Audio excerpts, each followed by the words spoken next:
Okay, is that better for everybody? I wasn't able to switch my microphone to my Yeti mic or to my Logitech Brio camera. And I hope everybody can hear this a lot better and there's no echo and the camera's better for you guys. Let me know in the chat.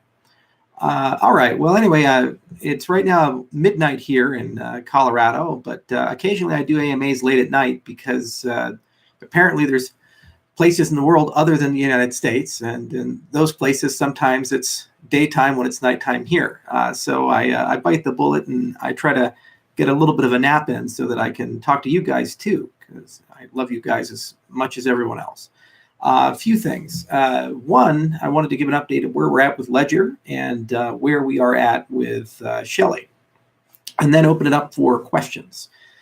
So in terms of Ledger, things are moving along quite well. What happened was that there needed to be a pretty considerable update to the software that was going on the Ledger. So we worked with a third-party company called Vacuum Labs, and Vacuum Labs has finished their package of work, and now Ledger and Emergo are working real hard at trying to get Yoroi support, and they think that there's a pretty good possibility, not 100%, but very good, like greater than 50%, that they should be able to get that out in the month of March. So in just a few weeks, if you guys have Ledger devices, Ledger Nanos, you should be able to use those ledgers in Yoroi. Yoroi has really been a phenomenal success. I'm super happy with the speed at which they're developing features and the acceleration that they're gaining, and the product quality still looks pretty good. There's still some issues here and there. Mobile clients aren't where they quite need to be, but the code is quite nice to work with, and it's nice to see that Emergo is able to really help a lot of people out and get to accessibility to the next level. So Ledger probably coming in March, very good possibility of that. We're a little bit behind them because we're in the middle of a massive update, and we have to kind of clear that update first, and then we can start building features and functionality like Ledger multisig. But for me, it's really important that at least one of the Cardano wallets does support Ledger, because then that means if you have a Ledger device, then you can use that wallet as the interface, and it really doesn't matter with the security model. Because at the end of the day, your wallet is an interface to talk to the Ledger device, but the private keys live on that device. So whether you interface through Yoroi or you interface through Daedalus, it doesn't change your security reality. And I would argue probably it's better to use a web interface like Yoroi because it has a faster user experience. It just boots really quickly, and it's really easy to install Yoroi and manage these things. So it's, until we get light clients for Daedalus, that's probably the way to go. So that's the story there. Now, in terms of Shelley, the milestone for Shelley, really there are kind of three buckets of work that we do, and each of those buckets has to be done for Shelley to begin. So Byron was launched in September of 2017, late September, and now we are reaching the end of life of Byron. So the last major update to Byron was 1.4, and the first update to begin the Shelley era for our current code base in market is 1.5. So 1.5 is the OBFT update. It's been in QA hell for a bit because the Sarakel code's been so difficult to work with. But the good news is it's starting to work its way through that at a faster pace. So very strong possibility that 1.5 will ship before the end of March. There could be some factors like regressions or other little things that we discover, but those are unlikely. The code is feature complete, and now it's just a matter of making sure that it passes all of our QA tests. When you do a consensus upgrade, that's a rather significant event for your system, but this particular protocol is much simpler than Ouroboros Genesis, so it means that the testing can be done more quickly. So 1.5 is on its way. Look for that. You can kind of watch it work its way through QA if you are clever about how our commits work, and we'll let you guys know when and how that's going to come out. Now, when we ship it, it's not going to provoke a hard fork immediately because we need to give partners time to upgrade. Some exchanges are still on 1.3.1 and have not even updated to 1.4. and Yorui's backend is still based on a heavily modified version of 1.2. So we're working with them to try to get them upgraded, because in addition to the OBFT update, 1.5 also is going to fully deprecate the v0 APIs. So if you've implemented Exchange goes away, you're going to have to redo your implementation to get your Exchange to work properly with the wallet backend.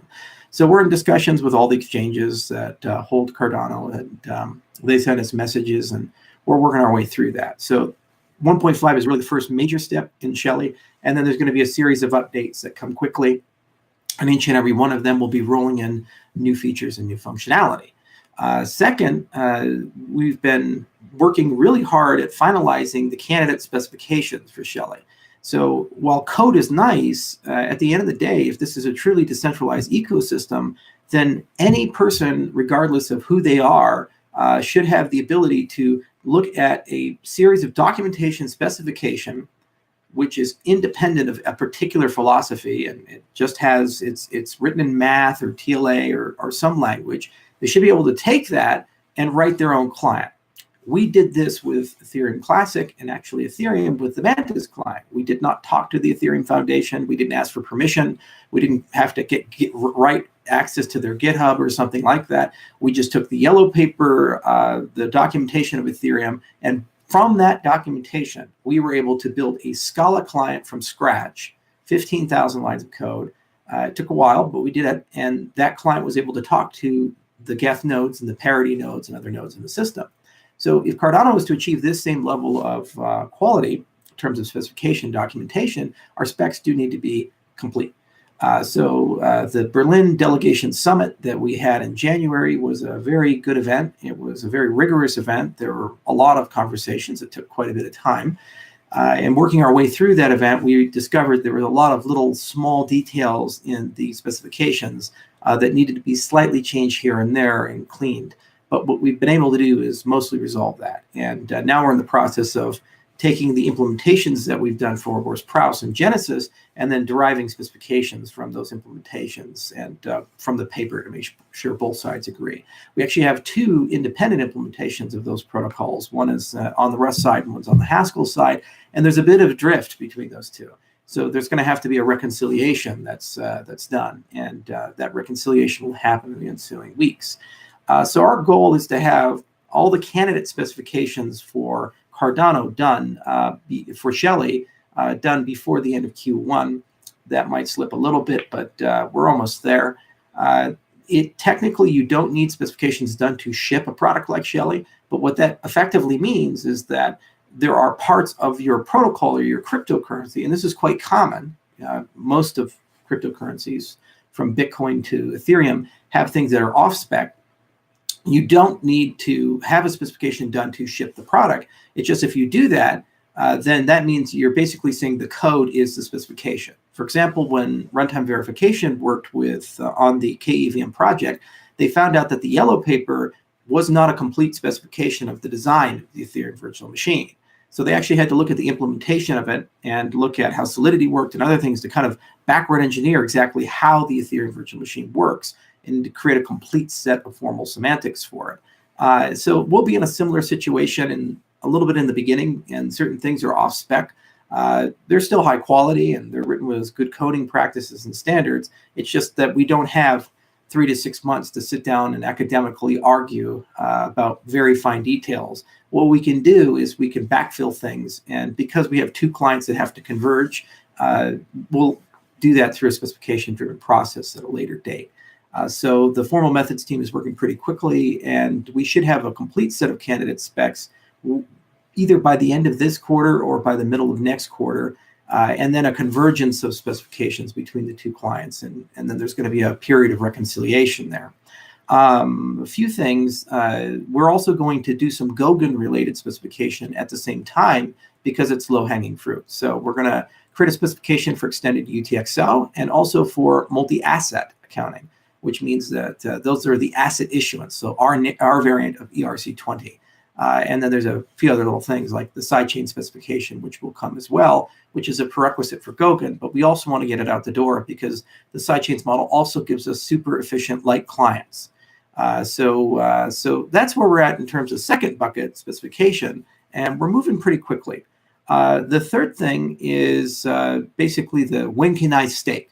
So when we say Shelley, we say staking. That's the most common notion, and that's an accurate notion.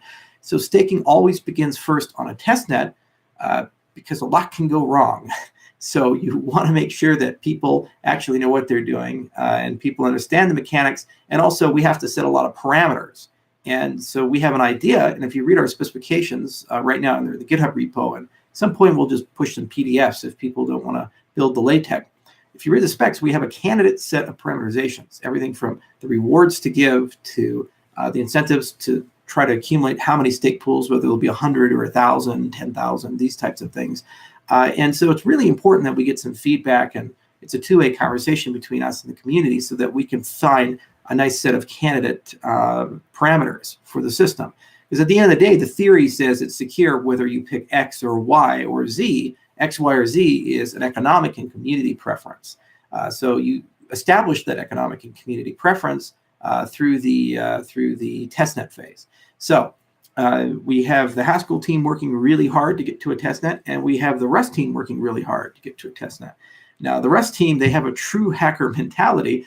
So they asked me a few weeks ago if I could fly every single one of them out to Hong Kong, and they could have like a month-long brutal codathon boot camp where they just go ahead and work like hell and not sleep and try to get everything to work the way they want. So I said, well, if you can find me an office space you can go to, then I'll consider it. So Emergo Hong Kong was gracious enough to actually lend their office space to our Rust team. So I said, all right. And they flew from France and England and other places and all went to Hong Kong. So now the entire Rust team is sitting in Hong Kong working basically nonstop. And their goal is to try to converge to get all the features finished for a testnet as quickly as possible. So as we get towards the end of February, we'll get more updates for you on exactly when that testnet's going to land. But to me, it's a very high priority to get that testnet out in Q1. And at that point, we are in the Shelley era, because we'll have specs. That's one bucket. We'll have the first of a series of hard forks enabled, and at some point we flip the switch, and staking has begun. In addition to that, you need people to stake. So we launched the Stake Pool Task Force. There were about 1,300 people who signed up, and then we went to the old list that was sent out last year in April, and there were a few thousand people on that. And we got them all into a communication channel, and they're asking questions. I think we have a few hundred questions so far that have accumulated. So basically, we're creating a structured process for people to ask questions. Anybody can join this group. Anybody can ask questions within this group. They all go to a repo, and then somebody's job is to go through, filter all of them, combine duplicate questions and or restate questions in a way that are a little bit easier for us to parse and answer, especially given that many people don't speak English as a first language, and some questions do come in different languages, and they need to be translated. Once that's done, then it goes to us, Duncan, Bruno, myself, Agalos, and other people. We answer those questions, and we write all those answers down. We give them to the group. And then they say, well, that's interesting, but your answers give us more questions. We repeat the process. And the goal is to do it a few times until we have a huge corpus of information. Now, I've got some questions of why are we doing this? What was the point of writing of this Q&A process? Well, it's because I've noticed repeatedly on Twitter, Reddit, that people don't really understand how Ouroboros works, how staking works, or even basic mechanics of what we're proposing. For example, there's this impression that you have to freeze your ADA to stake, and that as long as you're doing that, your ADA is locked and you can't go do something with it. That's not entirely true, and that's something that people believe because of things that Casper's been proposing, and we're not Casper, and we have nothing to do with their protocol.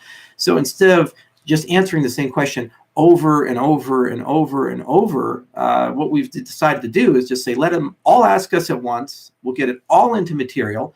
And once we have that, then we can create a FAQ, and we can create content around that, blog posts, videos, and other things. So when you in the community see somebody ask about this, instead of trying to answer it, you can just point them with a link and say, this answers everything. And if they say, oh, I don't want to read that, they say, well, then you don't deserve an answer. Also, we talked to the Clio guys, the guys who did the Marcus and Robert, the guys who did the first Plutus course, training course, and we asked them to assist us in parsing the questions. And once they've parsed, basically taking our answers and creating educational material based on that. So we will create educational material. The Cardano Foundation will create some educational material, and some third-party community people will as well. Now, after we have we've done this whole stake pool thing, and we have this huge pool of people that are really excited and interesting, some subset of them will be fairly technically capable. And that is the perfect set of people to take and plop right into the Shelley testnet. Then, instead of just launching a testnet, you've launched a testnet with people who actually care about a testnet and understand what you're trying to accomplish. And then we can begin systematic stress testing and go through many different scenarios in our risk register and verify that the theoretical guarantees of the protocol actually match reality. So, for example, if you have 101 people doing something, make 50 of them malicious and 51 honest, and let's just verify that the protocol still runs. It should, because that's the theoretical guarantee. And if it doesn't, then something's wrong in the implementation. We don't think there's something wrong, but it's really nice to run these scenarios as a sanity check, because then it tells us and objective third-party people that we've actually achieved what we've wanted. So that's where we're at. A huge hackathon, and things are moving really quickly on the Rust side. We're kind of priming the pool and getting a large group of people to flood into the Shelley testnet. And these will be sophisticated people. So once they leave this process, there'll be a lot of surrogacy, and they can actually start building communities and answering questions. And many, many, many people are very excited about that. And then hopefully we can have a very short time period to move over into Shelley. On the Haskell side, things are still moving in a pretty good direction. We have a lot of very refined and elegant ideas that the Haskellers have been working on. And what we're trying to do is figure out how do we get those ideas into realistic and reasonable timelines. So we did a little bit of shuffling at IOHK to try to speed things up and to make processes run better. So at the moment, our company's most effective and efficient engineering group has nothing to do with cryptocurrency. It has everything to do with blockchain. That's our enterprise work group led by Bruno Paleo. Bruno has never missed a deadline. He's always delivered under budget and ahead of schedule. And they actually have about a 4 to 6 week release cycle. And they've been building an enterprise framework in Scala. So the work they're doing there is just top notch. And we're almost in a position where we're just about ready to begin pilots in Ethiopia and other places using that enterprise framework, which we consider to be a great gateway drug to get people into the Cardano ecosystem. Because once you get them into a blockchain system, they have wallets and identities, and you can use that to connect it via our protocols to a cryptocurrency. And of course, the one we'll connect it to is Cardano, because that's the one I care about, not Ethereum. So anyway, that group has just done phenomenal work. I love the fact that every 4 weeks they release something, and usually pretty good, and they're fairly bug-free, and it's a highly motivated team. So what we decided to do is move Bruno into a leadership role at IOHK. So we promoted him to be our director of engineering, and we moved Duncan into a lead technical architect role where he can do the things that he does best, which is worry about the architecture and the design of the system, and less about the day-to-day processes of how to manage engineers and also how to think about software methodology in terms of, how do we release, how do we do QA, and how do we manage basically getting ourselves into a reasonable release cycle. I'm unhappy with how long it takes to go from 1.3, 1.4, and so forth. Some of this has to do with inherited technical debt, and some of this has to do with just bad processes that were really not well thought out from prior management, in some cases myself.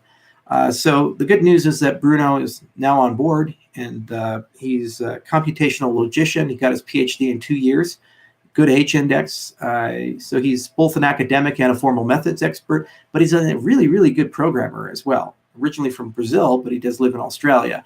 And he's worked with our company for well over a year, and he's done just great work.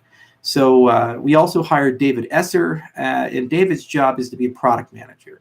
So what he does is he sits down every day and worries about user experience. He worries about bugs. In fact, one of the first things that he did is he talked to the guys at the help desk, and he said, "Send me all the bug reports." We said, "Are you sure about that? Because there's there's a lot of tickets we get. And he said, I want to see them. I want to drink from the fire hose. So he worries a lot about that. David flew out to my ranch here in Colorado and spent a week with us. And we've been giving David, Jeremy, and I a huge amount of information about Cardano. So he's going to be worried a lot about basically getting the Rust testnet where it needs to go and working with Bruno to get the Haskell team into a ship-ready delivery culture, but preserve the rigor and preserve the really cool ideas they have, and also make sure that we do proper reconciliation. This frees me up to do things like build partnerships, and it frees me up also to think about bigger, more significant features to the system, especially as we begin entering the Goguen era and later eras, which will include governance features and so forth, which are coming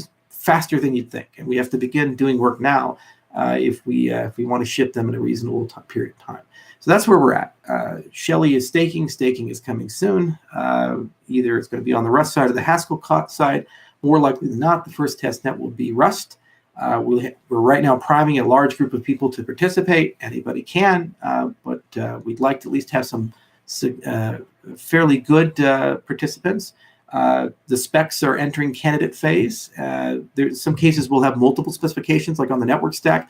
We're actually probably going to have 3 candidate specifications, one from the Rust, one that's being built on the enterprise side, which could be potentially reused in Cardano, and then what the network team has been doing on the Haskell side, which is about 50-60% done, give or take, maybe a little bit more. But they're converging to a final design, which has some really cool features about it, but it's implemented with dependent types, and there's a little bit of complexity there.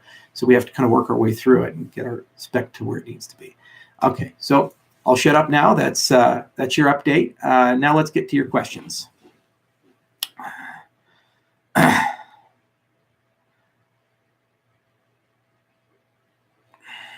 Aloha, Darcy.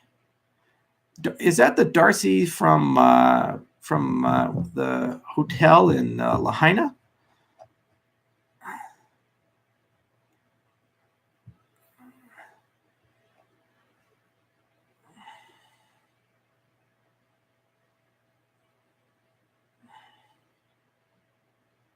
Okay, let's see here. Some of the questions you guys have.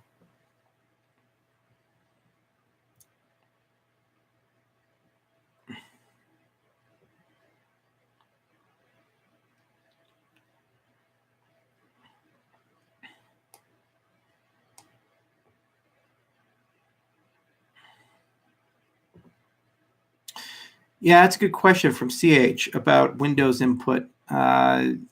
Until the Rustival ends, cross-platform compatibility is an open question for the first generation.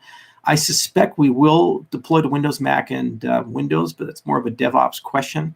And we have to wait for the software to reach a certain level of maturity before we get to the process of building things. My preference would be to have a turnkey Docker image that we deploy, but it may be that the first generation is a Linux push, and that's followed by a Windows and a Mac effort. Because you have to remember that it's a different user class when you're talking about a stake pool in particular.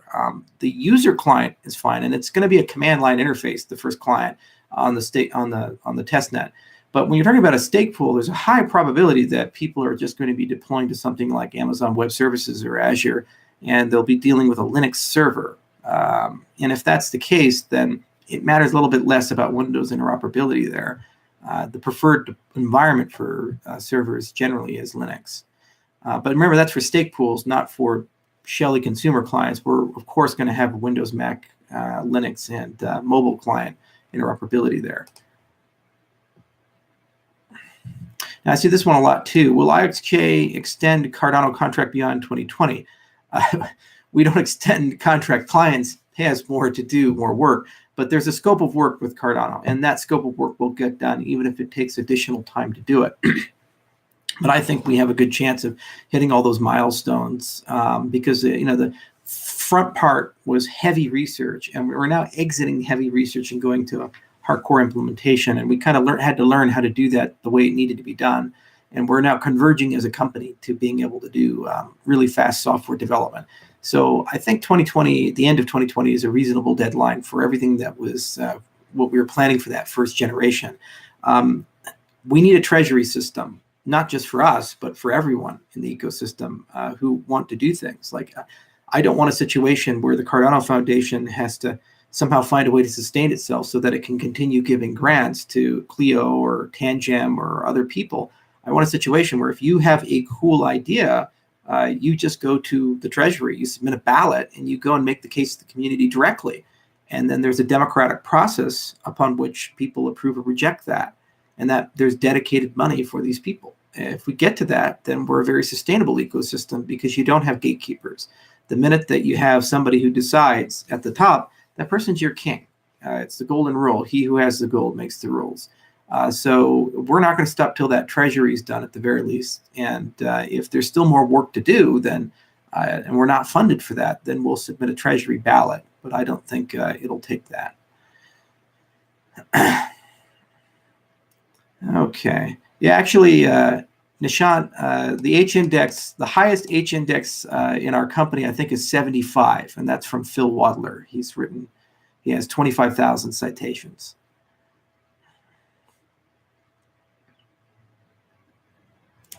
All right, let's see what else we got here.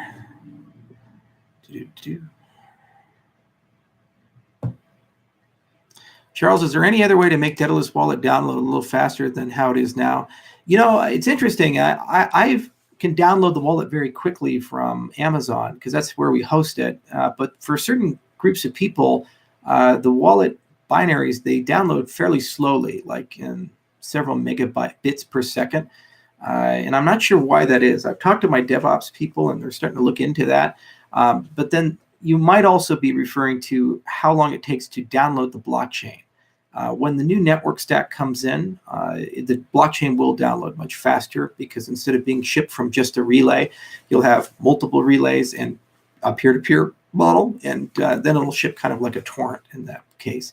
But your mileage may vary. It depends on your ISP, your geography, your network configuration, and a lot of things can influence the rate at which a blockchain downloads. Ideally, we'd like to get to a world where you do not have to download the entire blockchain to be an effective network participant and to enjoy a reasonable level of security and not have to trust a third party. Now, there is a arms race right now in the cryptocurrency space of how do we get the next generation like client. And so you're seeing technology like Algorand recently proposed a paper called Vault. It's a very well-written paper, and the long and the short is that you don't have to possess the entire blockchain or UTXO to be able to use the system, and you'd still be able to verify that what you're looking at is secure as if you had the entire blockchain. There's also another proposal out of MIT called UTREXO, UTREE-XO, and it's a somewhat similar idea where they're pushing some of the work to the client, but you don't have to store or use the entire UTXO to get your security. We're also looking at taking our sidechains paper, the proof of stake sidechains paper, and saying, look, we can take the UTXO, we can take the Merkle root of the UTXO. So you put in every little leaf one of the entries, and then it builds its way up to a Merkle root, and you have that little thing. And then maybe every 10 blocks or 100 blocks, we put it in the header. And then basically what you would do is you would retrieve the most current UTXO, you retrieve the nearest header block, and you just get the chain back to that, and then you would verify that that UTXO matches the checkpoint. But then how do you know that that point is right? Well, you know it's right if you use the TMS construction that we have in the proof of stake paper. So those TMS signatures will be embedded periodically throughout the chain, epoch by epoch, and you just recursively walk your way back to the Genesis block, which is hard-coded into every client. So in reality, the total amount of data you need to download would only be a few megabytes. Potentially, and then you would still be able to verify that that UTXO you received is correct, which means that you can instantly start working. You won't necessarily have your transaction history, but what it means is that I can have a light mode with Daedalus and make that the default mode. So when you install Daedalus, you download a small snippet of things, and boom, your client just starts working. It's just like Yoroi in that respect. And then as a background process, it gradually upgrades itself to a full wallet, but it doesn't stop you from using your client. It also means that we could start having meaningful discussions about fast bootstrapping for recovery and these things without relying on a third-party explorer or other infrastructure. So we're working on that, and Macaulay at Algorand is working on his thing, and MIT's got their thing, and the guys over at Unity have their thing. In fact, we invited all of them to come down to the IWHK Summit and there's going to be some good people there. And we'll talk to them about their best available process. But they're writing papers, we're writing papers, and there's going to be a grand convergence of these things. What does it mean for you, the consumer? It means that you're not going to have to ever do what I had to do when I joined the space, which is download a Kludgy client, wait a really, really long time for the chain to propagate, to fully download, and then use it. Instead, you're just going to download it and use it like you do a cell phone app. And then you'll wake up one day and your client happens to be more useful than it was before, but you didn't have to wait for that. It just organically kind of happened.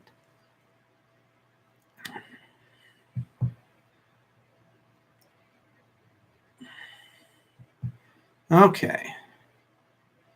Let's see what we got here.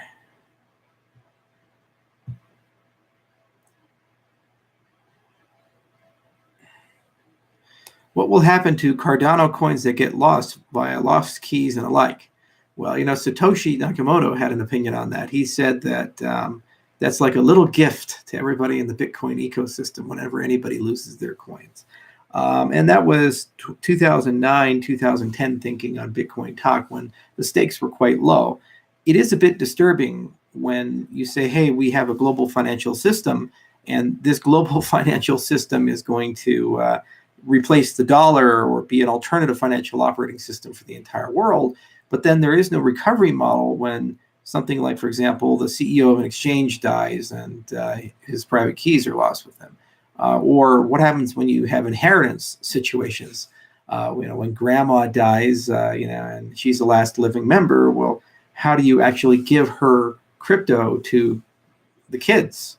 What's that process if she never wrote her keys down or they got lost in a fire or something like that? We live in the real world, and when these things happen, we have meat space human processes to transition and move funds that have been lost or remediate from theft or so forth. But in the crypto world, we don't quite have that.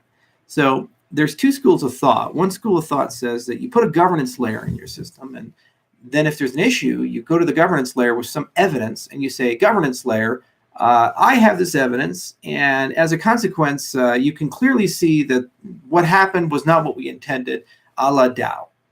And there's another school of thought that says, buyer beware, and if it happens, code is law, and you're just going to have to deal with the consequences of that. And I say in a certain respect, both are right. And actually, I think in a certain respect, both of these things can actually live together in one ledger. And how you do that is you say, look, we're going to have differentiation on the address level and on the smart contract level for storage and use of funds. So basically what you do is you say, I consent to having my funds controlled by a governance system or having some sort of restoration process in the event that I get hacked or an issue occurs. So I'm going to move my funds to a specially constructed address or to a smart contract that has a bunch of logic that basically allows those funds to be redistributed, allows the private keys to move from one set to another set, whatever you want. So there's logic within there. And this is the magic of smart contracts that lets you do that. And then we can have an argument as a community of, well, what are the best practices we should have? But here's the thing. Whatever we implement is voluntary. So you get to decide whether you consent to that kind of a system. And if you don't like it, there can be a competing system. For example, in finance, there's Islamic finance, and there's more than 1 billion people that need Sharia-compliant investment products, and they can't participate in certain forms of investment or financial practices out of religious respect.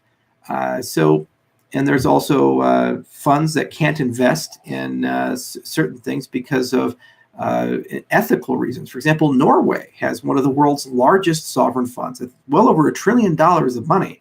And Norway puts very strict ethical guidelines on what they can invest their sovereign fund in. And if you happen to be doing those things, even if you're a great investment, the country of Norway won't give you money. So similarly, you can vote with your values and move your funds to an address, to a smart contract that carries those particular values. So that's the magic of where we're going with these things. We will build some of them, and then we can leave it to third parties to build the rest. Now, some people say that you shouldn't even allow this to be voluntary, you should have such a pervasive governance system that the ledger can do things like reverse transactions, reissue money, create new money. For example, the Tezos governance system conceivably could allow you to create new money, blacklist old money, and EOS has actually already reversed transactions. I do not think that that's ethical or wise. We haven't resolved in any shape or form the governance problems of the United States or Europe or the rest of the world. So why are we to believe that somehow we're so much smarter that when hundreds of millions of people in aggregate can't quite get a government to work properly, that some hackers in their basement are going to just dream up the perfect governance system that will then be permanently in plutocracy or an oligarchy? And this is a committee not as subject to any particular jurisdiction's laws. It's like a meta government. So you have no recourse or no appeal. So I think that's a really, really, really bad idea. And honestly, I feel that it's much better to make these things voluntary and then for us to argue about what's the best way of implementing them. And then once you've consented to something, both parties agree that that's fine. What does this mean? It means that every now and then grandma makes a mistake, every now and then an exchange makes a mistake, and in which case you've reduced the total supply of the system, which is a gift to everybody. So at the very least, your mistake in a way helped other people get a little bit more value, and it helped everybody get a little wiser. And I frankly feel that you need consequences and a cost for an action for it to be meaningful. If you always know that you have an insurance policy that no matter what you do, you can get bailed out, you start behaving as if there are no consequences to the way you do things. For example, with Wall Street, when Greenspan gave them a put, and he said, hey, I'll always make the stock go up. Or later, central bank leadership that allowed the mortgage crisis to exacerbate to a point of crisis. And the banks didn't really care because they said, well, we'll make the windfall profits today. And if the system collapses, we'll get bailed out, and nice retirement packages. You have to create consequences for a feedback loop to organically improve. If Apple releases a crummy phone or Samsung releases a phone that explodes, they get sued and they have bad press. They lose lots of sales, billions of dollars. So as a consequence, they have to put in good processes to avoid these types of things from happening. If they said, if I release a crappy phone, the Korean government's just going to give us a subsidy to make up for the lost profits, or the US government's just going to bail us out, well, then do they particularly care if the phone is good or bad? Not so much. And that's why certain systems like the education system, the healthcare system in the United States are so horribly broken, because they've disintermediated the consumer and their purchasing behavior from the quality of the product and the outcome of the product. The third parties generally pay, either via student loans or insurance. So they can just increase the cost, reduce the quality, make worse outcomes, and we're at loggerheads.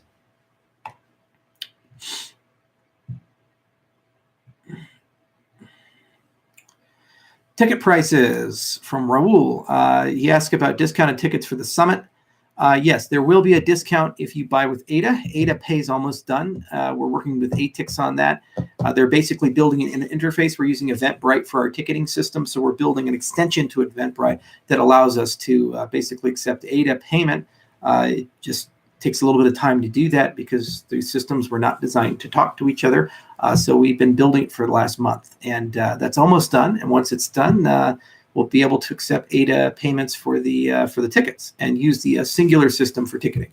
There's an advantage to not having parallel systems because it's a huge logistic overhead if you have parallel systems, because you'll have one big piece of automation that Eventbrite provides, and that's super turnkey and easy, but then you have these other tickets. So what that would effectively mean is anybody who bought a ticket with Ada would show up and say, hey, I bought a ticket. And then we say, oh, you're one of those Ada people. You have to go to that box over there. And we'd have to have like a different line or something. And I would much rather everybody's in one process and one system. So that meant we had to build a bridge. And so the bridge is nearly done. And once it's done, we'll accept it. It should be the 18th, but maybe a day or two. But I don't think it'll slip too much. But we're pretty much on target for that. And the system will let you buy a ticket pretty easily. And Ada tickets will be discounted. I think it's 15% or 20%. I'll have to talk to Carrie, but it's a nice discount as a sign of appreciation to our Ada holders.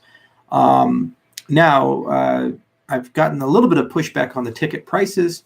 If you go to the consensus event that CoinDesk is putting on. The early bird prices are $1,200. And I've been to well over 30 conferences last year, actually 58 events last year. Not all of them were conferences, but I've seen ticket prices from $100 to $4,000 a ticket.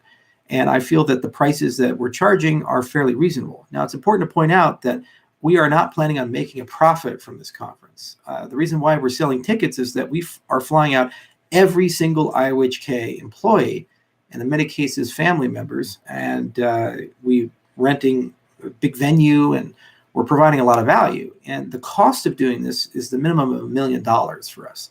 So the hope of the tickets is to recoup the cost of bringing all of our people together.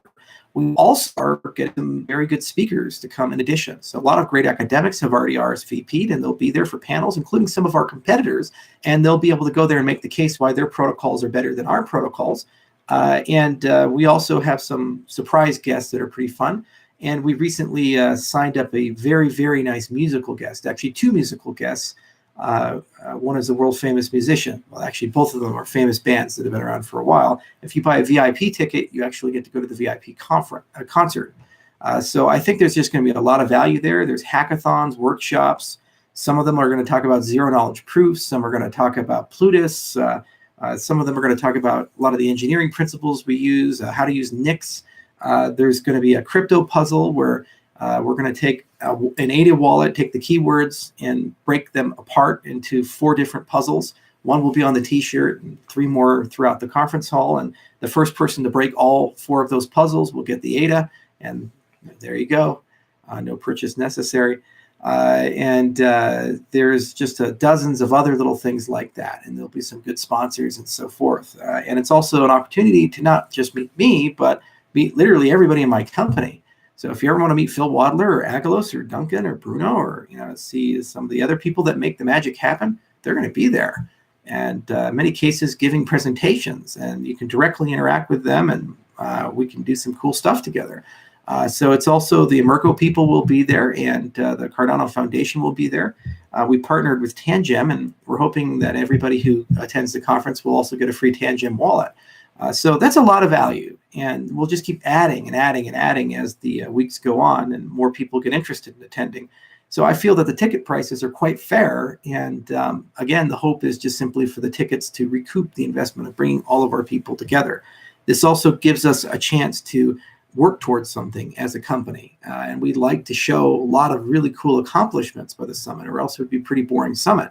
So in many ways, the existence of a summit like this and the fact that we have that accountability of a deadline kind of forces you to work under pressure and do your best work and get things out quicker. So it accelerates the launch of Shelley. It accelerates our competitiveness. It shows off all the things we've done. It'll help us dispel this myth that we're just a white paper and we're just a bunch of academics who have no idea how to ship anything. And it'll also allow us to make the case why Cardano is the best cryptocurrency in the world, and why we feel we have a good shot of getting to number 1 and getting the ecosystem to be very dominant.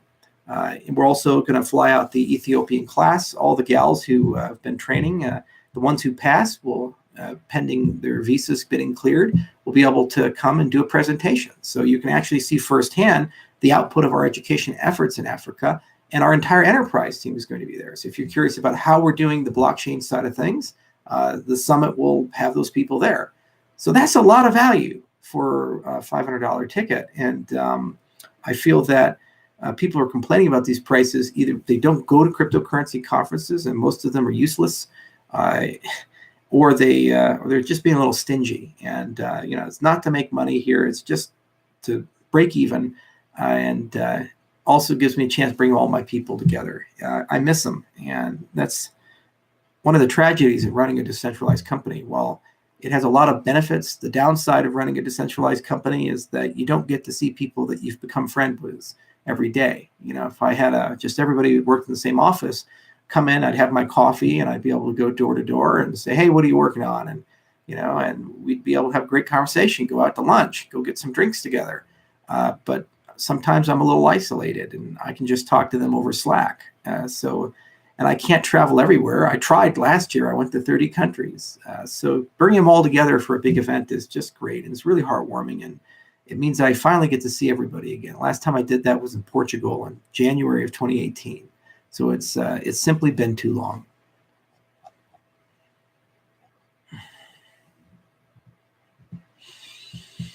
Okay, let's see what we got here.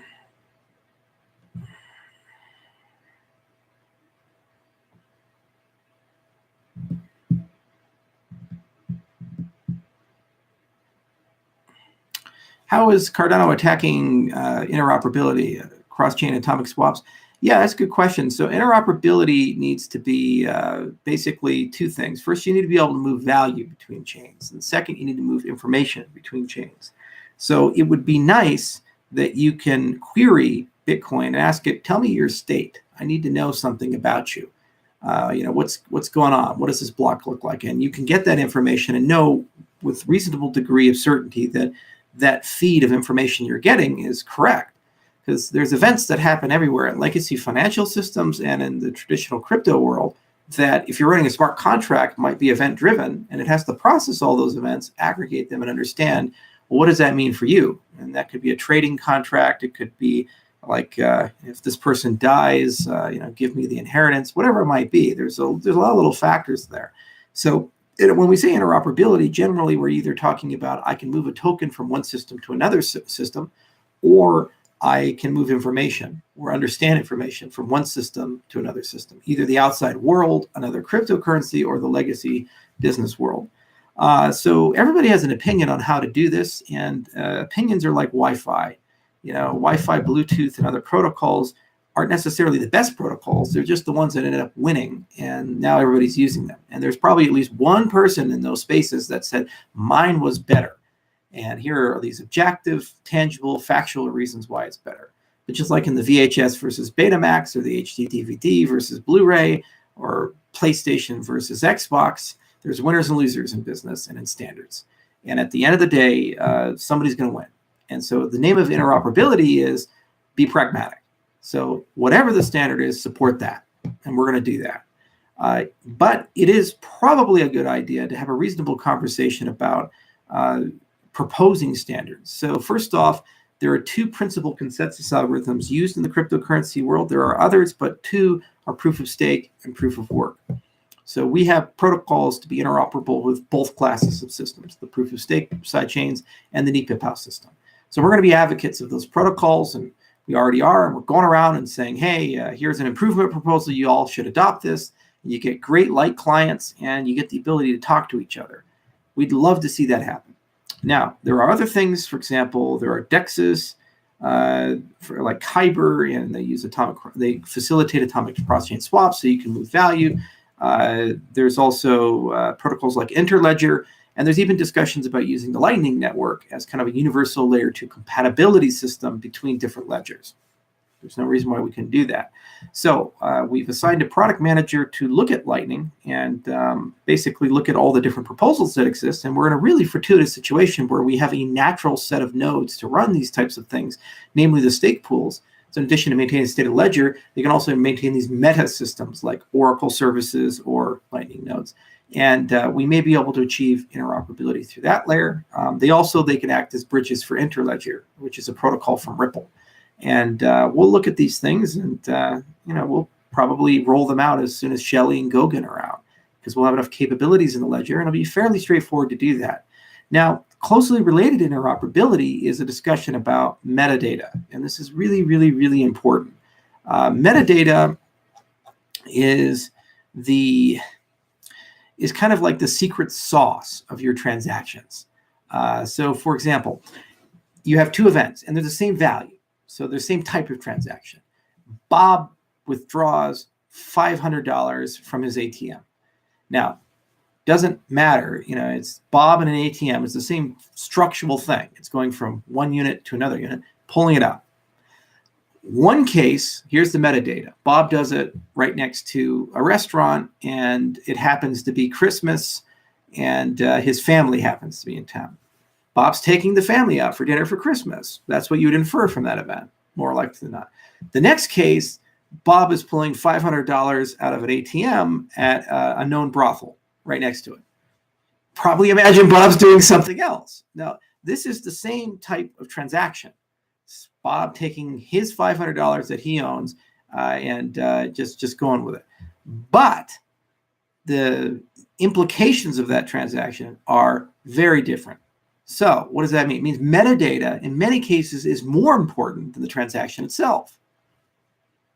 So how do we reconcile this? Well, one school of thought says metadata doesn't belong on the blockchain, and also it's very personal, it's very particular. And do we really want to live in a world where all this stuff is preserved forever?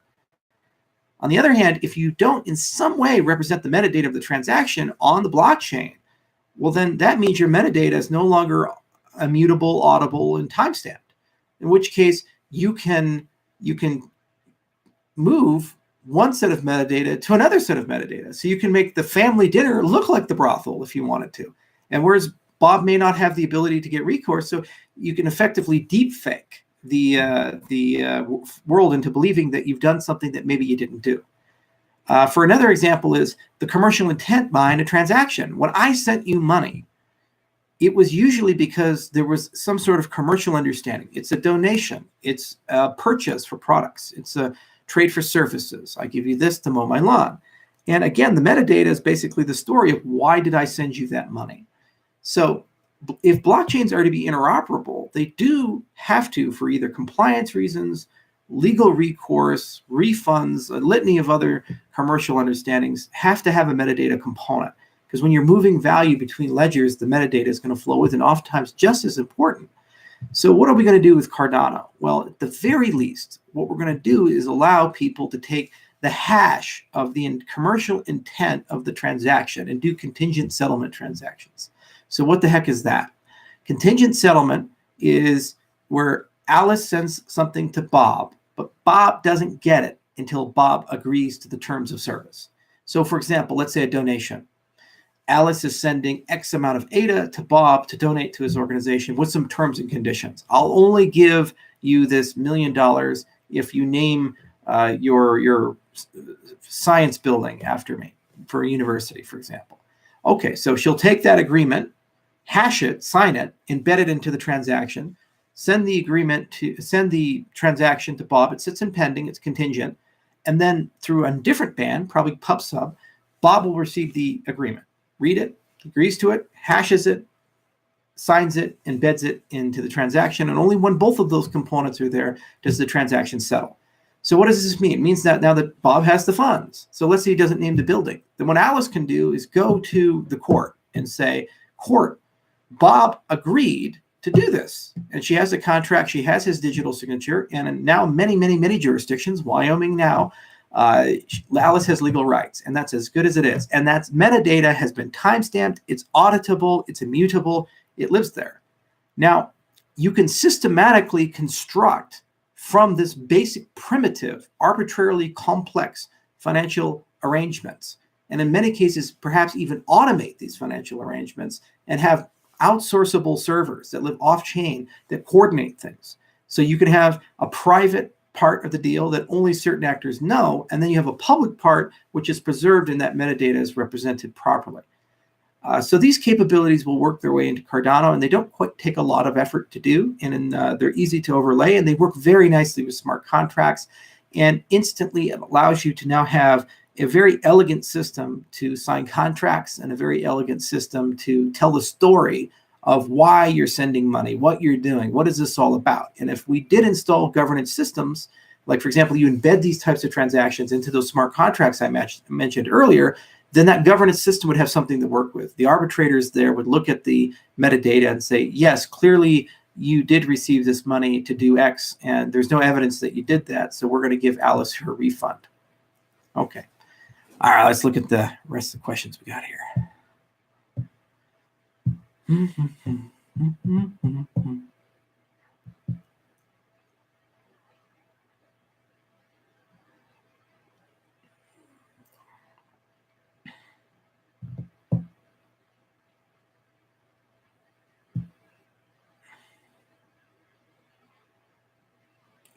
Donald Obama. That's an odd name.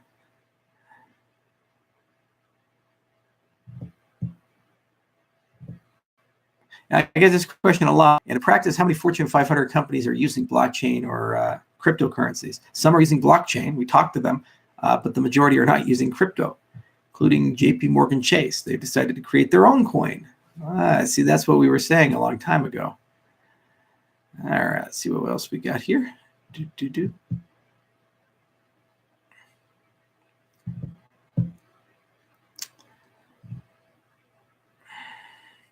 Is RENA still a thing, or did we do a new approach? I was watching the old whiteboard video. You know, whenever you set up an aggressive research agenda, you do a lot of high risk, high return research. And what you do is you start for gold. You say, look, it'd be super cool to get all of these things.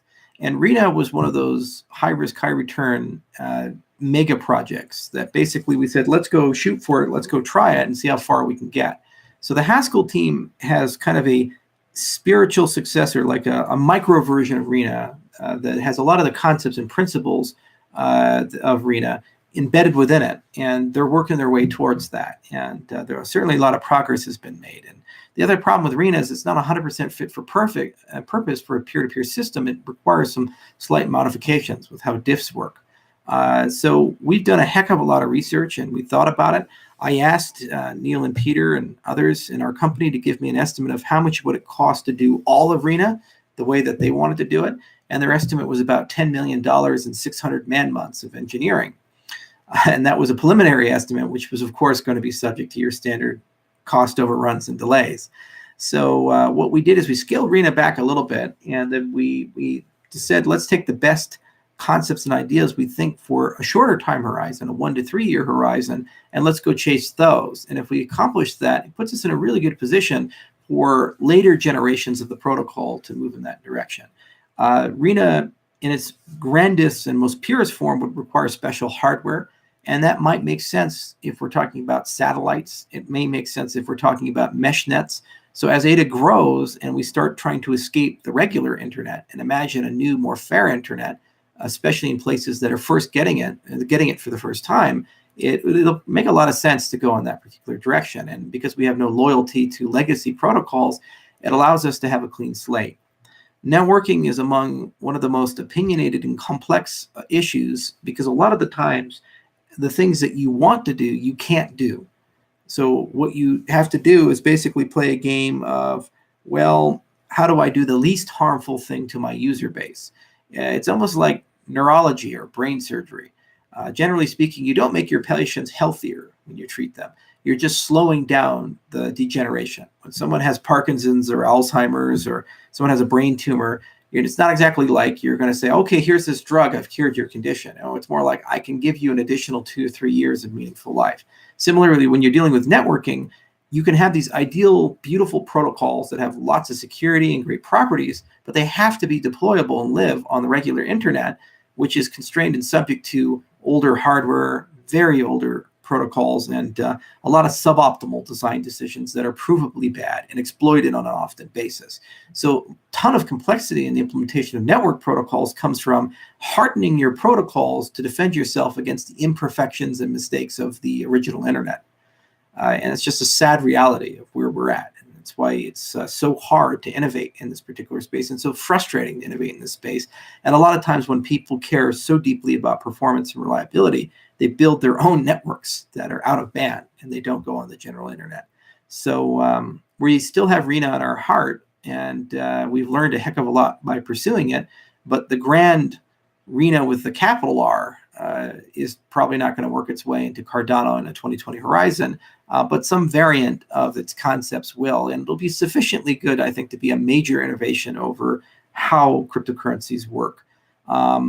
If you look at the space, Protocol Labs has done good work with libp2p, and there's been certainly a lot of discussion. Like the Unit E guys are, a lot of them are network guys, so they're thinking a lot about how to improve network stacks. But unfortunately, this is an understudied area, and it's something that we badly need innovation in, because we're starting, when we bring these second generation or third generation scaling protocols in, we're going to reach massive theoretical bottlenecks, where our bottlenecks are no longer the consensus algorithm being bottlenecked, but rather being able to move the information between people. And if you have a homogeneous gossip protocol that's naively implemented, you're basically going to end up self-DDoSing or something when you have too much flow. And you need things like backpression, hardening symmetry attacks, and protection from eclipse attacks and so forth. So working our way towards it.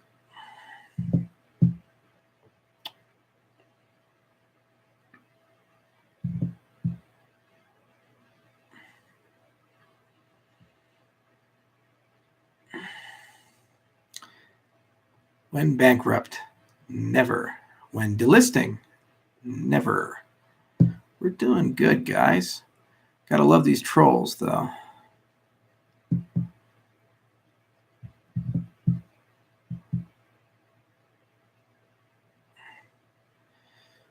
Nostradamus, can you help the yellow vests in the French Revolution with smart contracts for them to vote?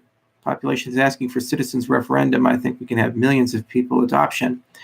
You know, it's really tragic that we have people who want to express themselves in the world, and we still live in a world where there are a small group of actors who seem to control the global narrative about the intent and meaning behind what you do.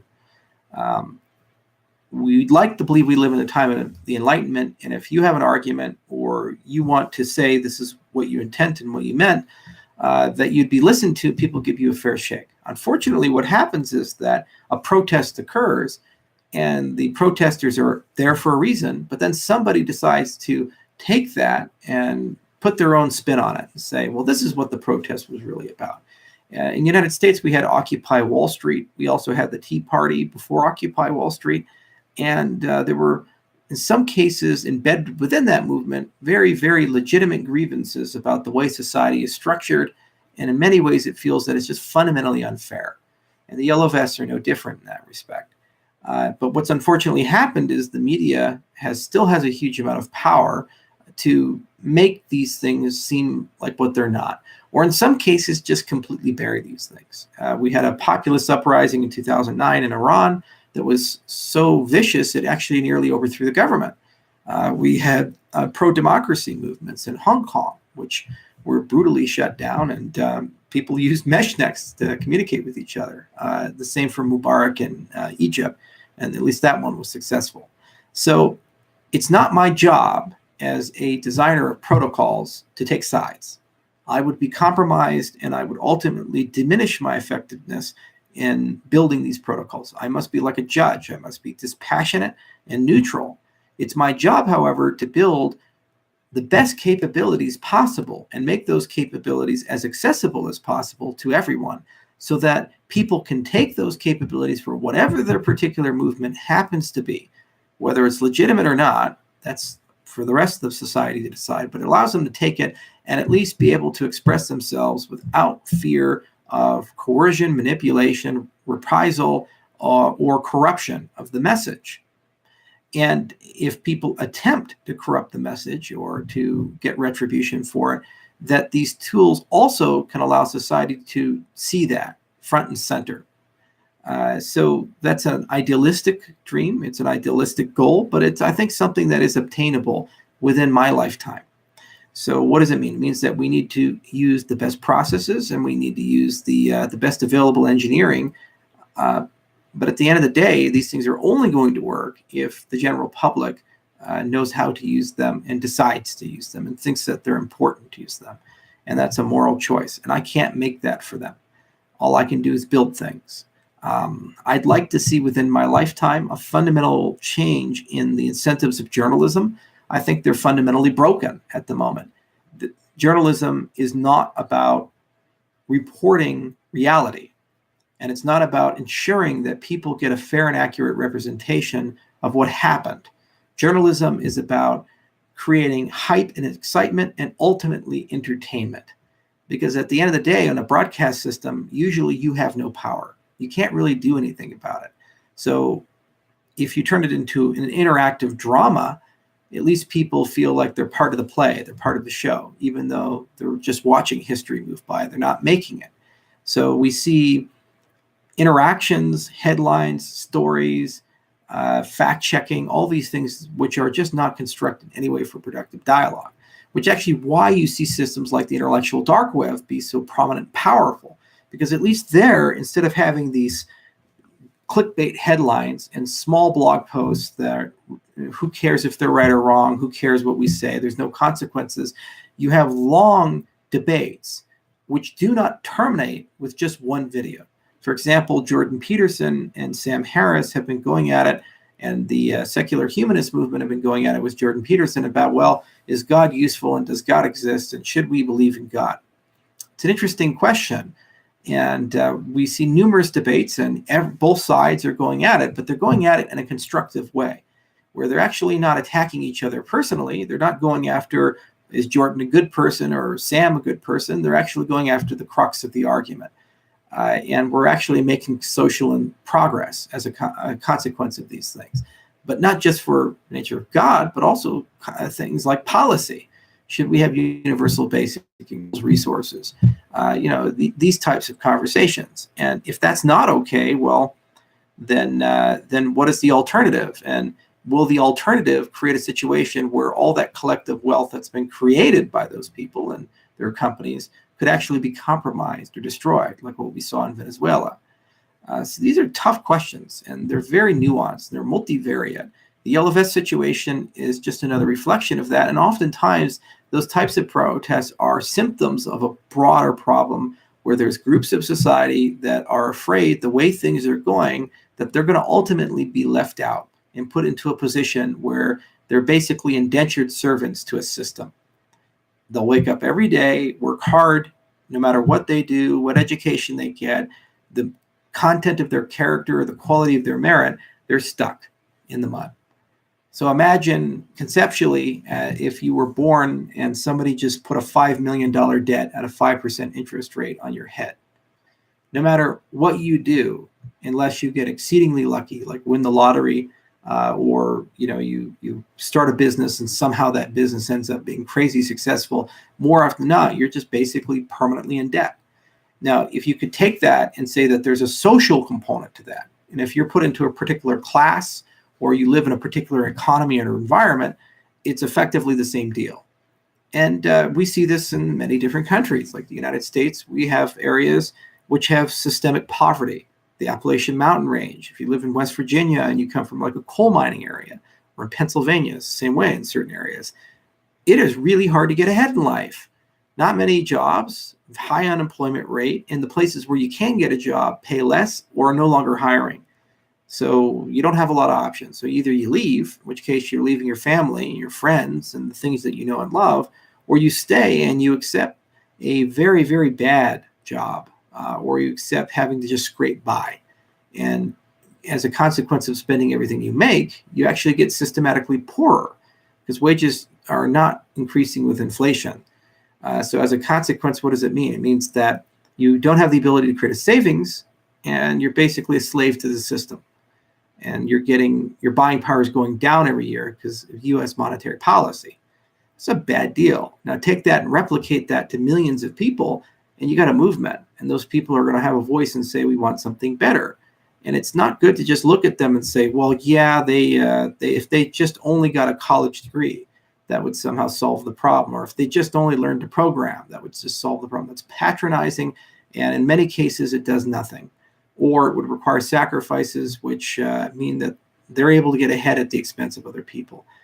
So I see these movements, whether it be Occupy or Yellow Vest, as symptoms of broader social problems. And I see the frustration that people have in that the systems of communication we have and the narrative that the media propagates is not fit for purpose for us to actually have a discussion about how are we going to solve things. My industry, this entire industry only exists as a consequence of the system, the legacy system being bankrupt. We're not the criminals. The whole reason we exist is because they are.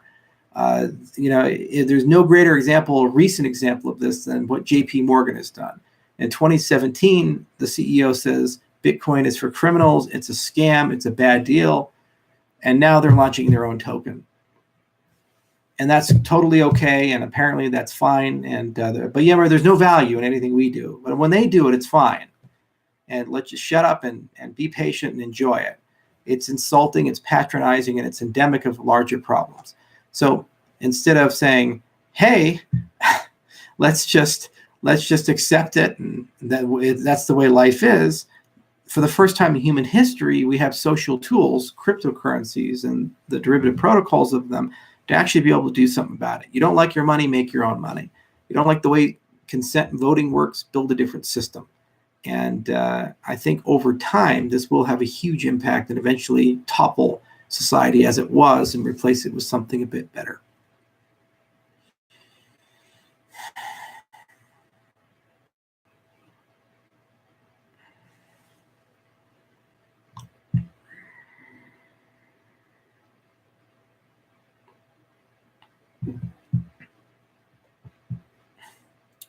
Do you think there's something better than proof of work or proof of stake to replace the current protocol? Well, there are certainly people that run around and they claim that they have the thing to solve all your problems. Like the latest two that I've seen are Avalanche and Hashgraph, where they say they're just so much better conceptually that you shouldn't even think about proof of work or proof of stake. You know, these things are just dead and dying, and they ought not to exist. First off, you have to think about the philosophy of what your consensus protocol is saying. The value of proof of work is that it is assembling lots of computational power. It's bringing a lot of computing power together. Now, the mistake of Bitcoin is that that computing power, because of the nature of the protocol, is effectively useless and always will be useless. It's ASIC optimizable, meaning that you can go do one thing and build special hardware to do that thing faster than everybody else. And it's just a game of doing that one thing over and over again.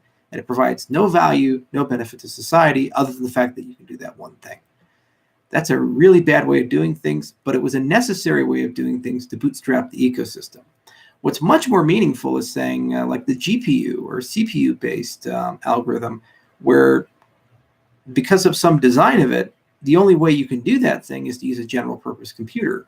Then you're doing two things now. Instead of just saying we're solving problems, you're also saying, oh, by the way, I've just built a grid computer with hundreds of thousands of machines that have a lot of capacity to work on general problems, like folding proteins, like storing data and verifying that you possess that data.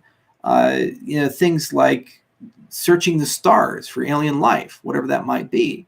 So the next generation of proof of work will be less about, how do we achieve, more optimal ASIC, and it's going to be a lot more about saying, let's better use the fact that we've aggregated all this raw computational capacity, which will auto upgrade because it's consumer hardware without having to pay for that upgrade. And let's now steer this computational capacity in a productive direction.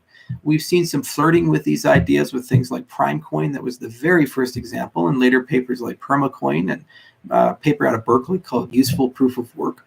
And my hope is the proof of work system will move in that particular direction. In addition to getting rid of the mining pool monopolies and also, embracing quality DAG stuff and so forth. In terms of concepts like throughput and latency, the protocols have evolved to a point where throughput can be considerably increased. So you can get things that are tens of thousands of TPS if you really want to, and the trade-off profile is increasingly getting more reasonable. And in confirmation latency will get better as well over time. And we wrote a paper on the relationship between the two and some theoretical maximums of what you can and can't do. Proof of stake is a fundamentally different system. It found a way to replicate the lottery of proof of work, but doesn't require computational capacity. And actually, I'll tell you one of my proudest moments in my career in the entire cryptocurrency space. It came very recently, and it's something I'll mention at the IOHK Summit. And boy, it's really magical. I was talking to Marcus, and Marcus had told me that he's trying to get a stake pool to work on a RockPi board. Now, RockPi it's ROCKPI. And it sells for like $70. It's a very low cost device, and it only uses a few watts of power, like 4 watts of power. And if once we have this testnet out, we'll try to compile it and run it, and we'll work really closely with them because I'd love to do this. But here's the long and short. One of these little boards, which is basically the size of a cell phone, kind of actually looks like this calendar. This is about how big it would be. with everything in it. One of these little boards, 4 watts of power, can run a stake pool. And if that's the case, you'd only need 1,000 of them to run 1,000 stake pools. So you're running an entire system, a global scale financial system, 5 kilowatts of electricity. That heater right there uses about 1.5. So I just need a few of those. And I can run a global scale system that's 100 times more decentralized than Bitcoin, 30 times the throughput, confirmation times 15 times faster. Think about that. 5 kilowatts. That's about 20 solar panels. If you're doing those 250 watt solar panels, you could power a global scale financial system. And it'll get more power efficient over time. It's unbelievable that you could build a system like that and have it work. And that's a consequence of good protocols, and that's a consequence of good science. And it's humbling to think that that's how far we've gone in just such a short period of time. And very quickly we'll converge there. So anyway, proof of stake is less about power consumption. It's as low as it's going to get. 5 kilowatts is nothing. It's now about talking about who should be in control.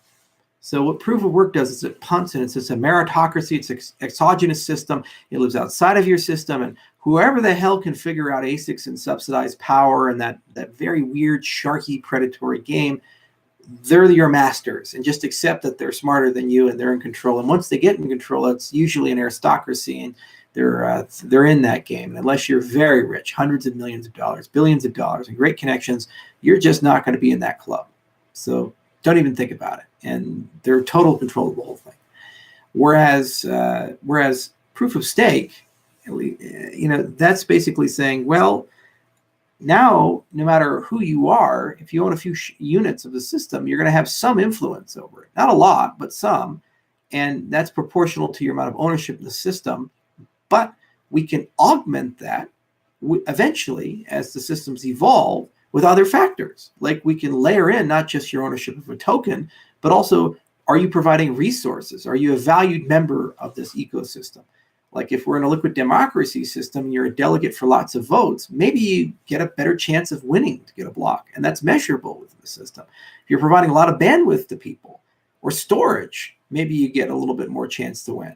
So we're just at the infancy of a very long conversation, which will take years to decades to work our way through, about biasing the proof of stake model to include more than just the raw ownership of the asset.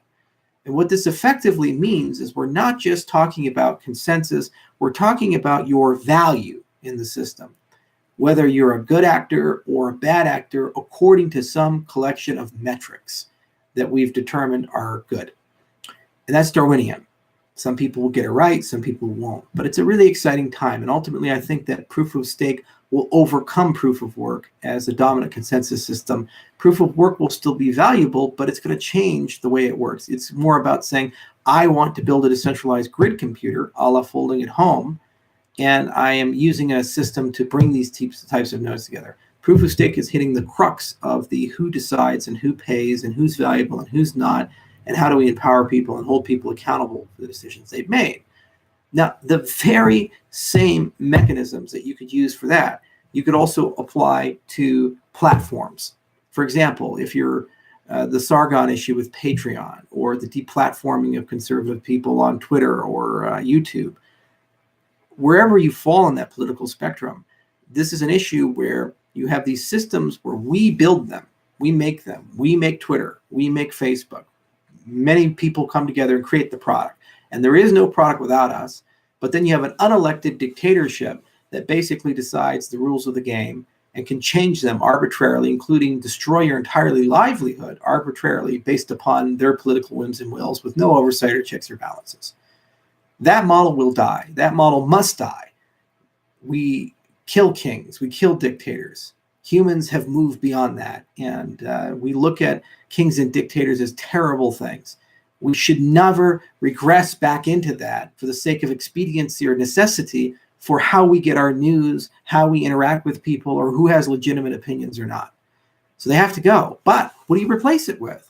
Well, we're talking about a system where we're trying to decide who's good to interact with and who's bad to interact with, what's correct good behavior, what's not so good behavior. So the same concepts that allow you to determine that for who should be in charge of running the chain can also be potentially reused to say what is good information versus what is bad information. And you can collectively reach a decision about good members or bad members without having a leader at the top. It's just an organic process that occurs. That is where we're going with this type of technology. This is what we're thinking about with this type of technology, and something that makes me profoundly excited, because I think that this is a problem that can be solved in the next 10 years. And what this effectively means is it will kill the Facebooks and the Twitters and the Reddits and these other platforms and replace them with infrastructure that is a public good, that is self-sustaining, that allows people to express themselves in the ways that they want without fear of reprisal. Now, another thing that really is interesting, is closely related to this concept of control and value, is this idea of penalties. You know, if I pollute, there are a lot of countries in the world that think it's a good idea to just say you're allowed to do that as long as you buy carbon credits or as long as you buy some indulgences. And the Catholic Church many, many years ago, paid for the Crusades, decided to create a system where you're allowed to sin, but you could buy your way into heaven if you just paid the right priests off. So there's all throughout human history this notion that sometimes we behave badly, and if we pay a fine, we are allowed to recover from that bad event. Now, we run into this terrible problem that social infractions, for example, of the Moore memo or other things, where some people believe that people have said or behaved badly, they've done something that's socially irresponsible. Instead of just saying, say you're sorry and we'll move on, there's a group of people who think that there's no way to come back from that, and the only way to solve the problem is by destroying that person's life, deplatforming them, robbing them of their economic livelihood, firing them from their job, making them a social pariah, and there is no forgiveness, none. I mean, maybe 20 years in the future, you can crawl back and beg for table scraps, but no, it's total destruction, total burn the person down. Isn't it an interesting thing that we could one day potentially have a system where you could behave badly, you could maybe be a little sexist, maybe say offensive things, and if you're caught doing that, there's a tokenization of these things, and you could pay a pittance, a social token, and that gets you back into good graces, and it allows you to become a proper member of society again. And if you consistently behave badly, you go socially bankrupt, and then you get kind of isolated off. But if you only occasionally do it, you can recover a little bit, and then everybody just kind of looks the other way, and they say, well, he paid the price. This is not only a hypothetical, it's actually being thought about by governments and institutions, for example, social credit in China.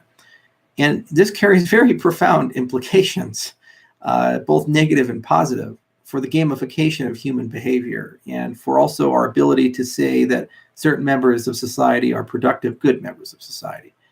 We all tend to sometimes break the rules, sometimes we speed, sometimes people don't pay for a train because it's only one stop and it's late at night. These things happen, and does it necessarily mean that people are bad actors? Interesting question. Now, cryptocurrencies are also on the forefront of that, because at the end of the day, they're incentive engines. They allow you to create value and distribute that value amongst people and decide who ought to get it, who will not get it. It's an interesting concept. So proof of stake is at the heart of all of that, because it creates a foundation of research, a corpus of research, which ultimately can be repurposed for all of these things. Whether we're talking about a social credit system or a penance system for indulgences, or we're talking about carbon reduction, or we're talking about incentives to clean up the oceans, or we're just talking about who should we listen to in an information stream without nominating a dictator and having that dictator have total control over our lives. It's pretty interesting. Okay, what else do we got?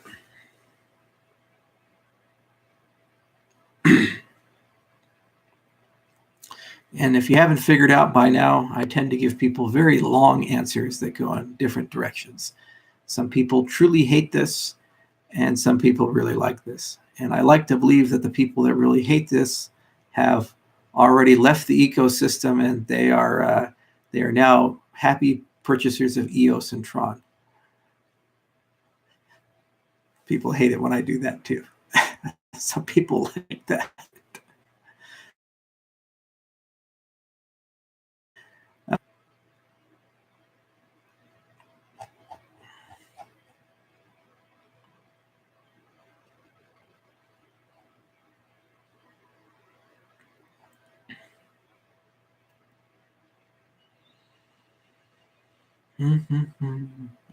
Where are we going with this?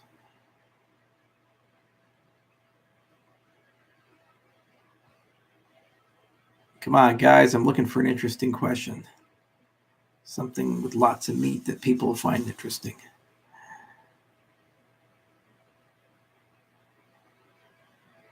Well, hello from Turkey. What area of Turkey? It's a beautiful place. And Nipapows versus Mimblewimble, well, they accomplish different things, but even if they did the same thing, Nipapows are awesome, and I think they're better because we invented it.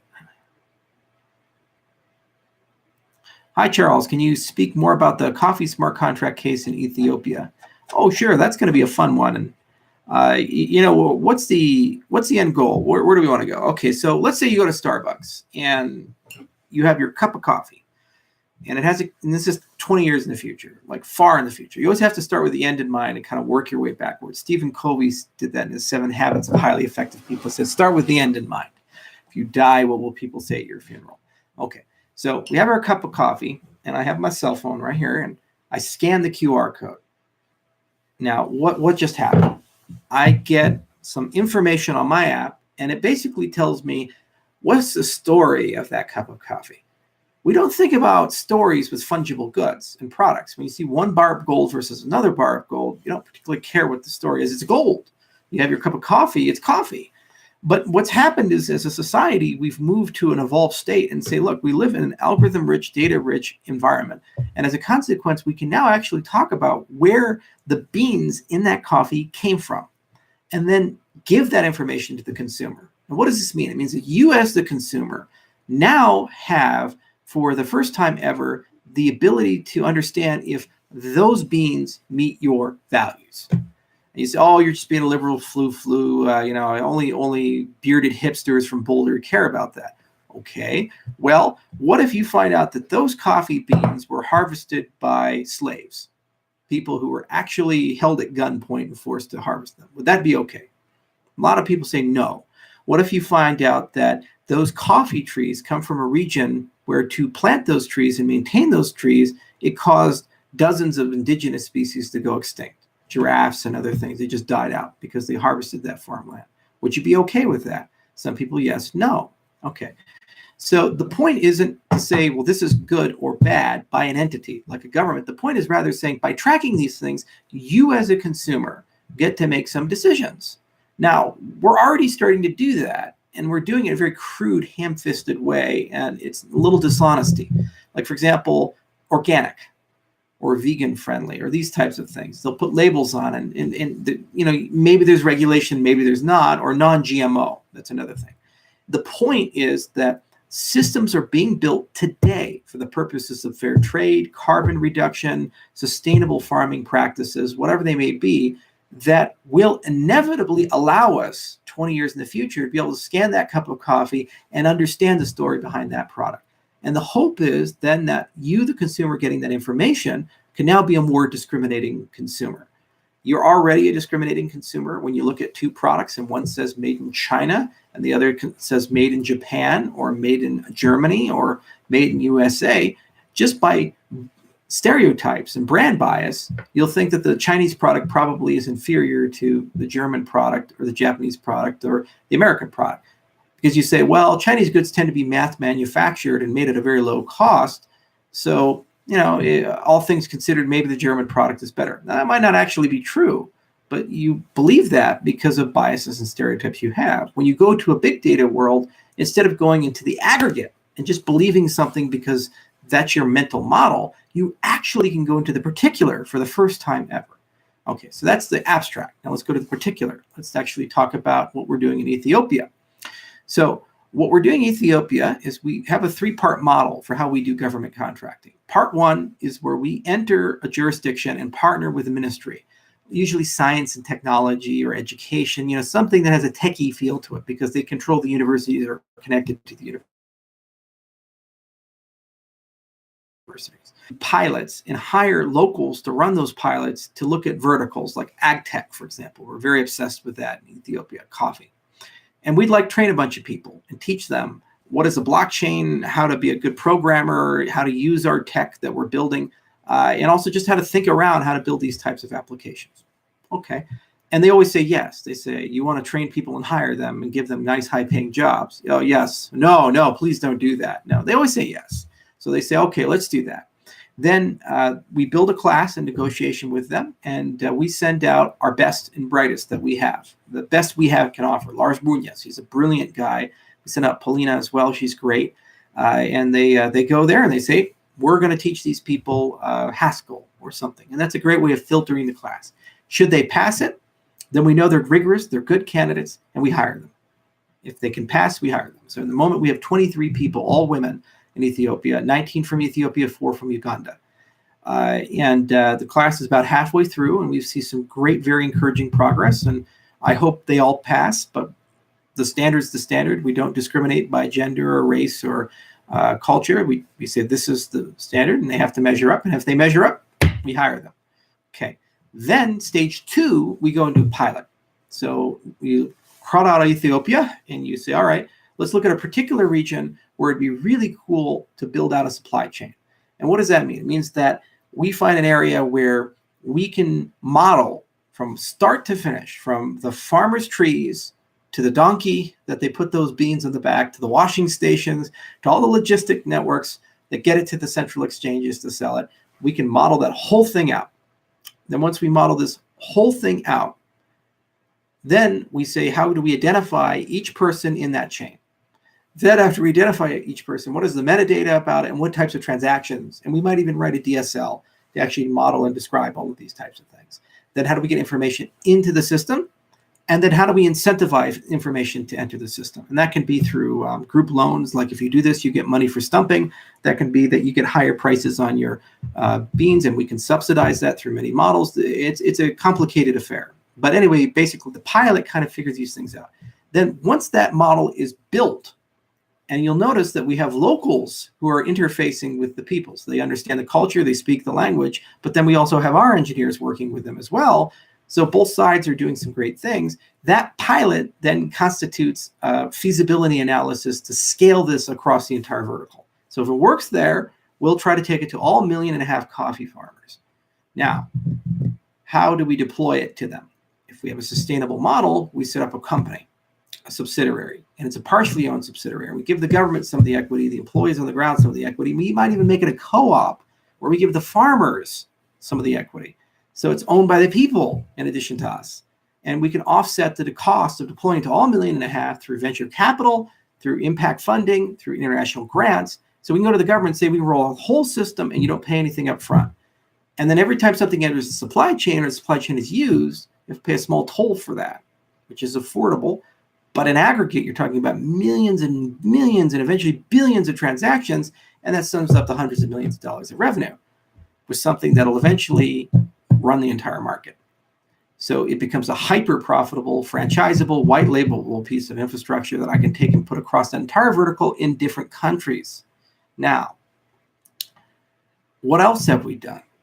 Well, I just didn't build a supply chain. I took 1.5 million people and I gave them cryptocurrency wallets. I gave them the ability to transact and manage private keys. And that ledger, because I built it, is going to be interoperable with Cardano, which means I just brought 1.5 million users into Cardano. That's why I don't give a shit about partnerships and these other things, because at the end of the day, we're not going to win in the Western world to begin. It's a rigged system, guys. JP Morgan Chase and Goldman Sachs and these other guys, they've already won. They've already rigged it. And if it becomes a big deal, you don't think Amazon and Facebook and Google and Microsoft aren't going to come and play with their billions of users? What the hell is it going to do for me when Microsoft coins built into Windows and they have 2 billion users, or Facebook coins built into Facebook Wallet, into the Messenger, and they got 1.5 billion users, and it's a cloud application, so they have a great user experience with that. It works on mobile. I'm not going to win that fight, but guess what? I can win the Africa fight, and by aggregate, That gives me 500 million users to 1 billion users, and it carries our values. It's decentralized, it's free and fair, and it's helping some of the poorest people in the world create wealth and rise up. And what does that mean? It means that then that gives me collective negotiating power to actually get reasonable regulation. Because I say, if you want to be interoperable with my system and make trillions of dollars working with these people who are about to become wealthy, you have to be fair. So you have to think about self-sovereign identity, and you have to protect people's privacy, and you have to give them control over their assets. They have collective bargaining power. So instead of just accepting the dictatorships of these tyrannical companies, we can now actually create much better, more efficient systems and kill the middlemen of necessity. We can burn their companies to the ground and replace them with things that are owned by all of us. Open protocols, open systems, no middlemen. Now, there's still room for entrepreneurship, but then that means the only way you make money is if you do something, you create something. You don't make money by rushing your way to a monopoly and then making a deal with the government to preserve your monopoly, and so that's starting to go towards. I'm not comfortable with it. I think it's a dark road to go down. So I'm going to go to Africa, I'm going to go to Asia, and I'm going to win there. And there's billions of people there. And there's trillions and trillions and trillions of dollars of wealth there. And by the way, if you're talking about cryptocurrency adoption, who buys cryptocurrencies? Who uses cryptocurrencies? Young people. And where are the youngest people in the world? 70% of Ethiopia is under the age of 30. And the vast majority of those people are internet able and have heard and in some cases use cryptocurrencies and are used to the idea of mobile money and grew up in a monetary system where the government money sucks. And they've had to do things about that already. So when you go and make the case that cryptocurrencies are a better system, would you rather be selling it to 55-year-old pensioners that listen to Fox News? Or would you rather be selling it to the people that are actively looking for an alternative? And by the way, their economy is growing at 10% per year. Think about that. So that's the key. And then once you get these people in, you're in a position to negotiate, and you can negotiate with leverage. The dumbest thing you can do in the world is go and say, give me X when you have no leverage for X. It's like asking for a raise to your boss. If you are fungible, expendable, you produce nothing of true value, and you're just kind of there, you're like the door greeter at some store, and whether you're there or not, the business runs. You can't go to your boss and say, give me a 50% raise or I walk. They say, Bobby, it's been nice having you here, but maybe it's time for you to retire. But if you happen to be in a key role of your company, if you walk out the door, they lose millions or billions of dollars. You've got a lot of leverage. So would you rather go to the US government or the European Union and say, guys, you don't do business with us, you lose $5 trillion, or you're going to be pushed into a financial collapse.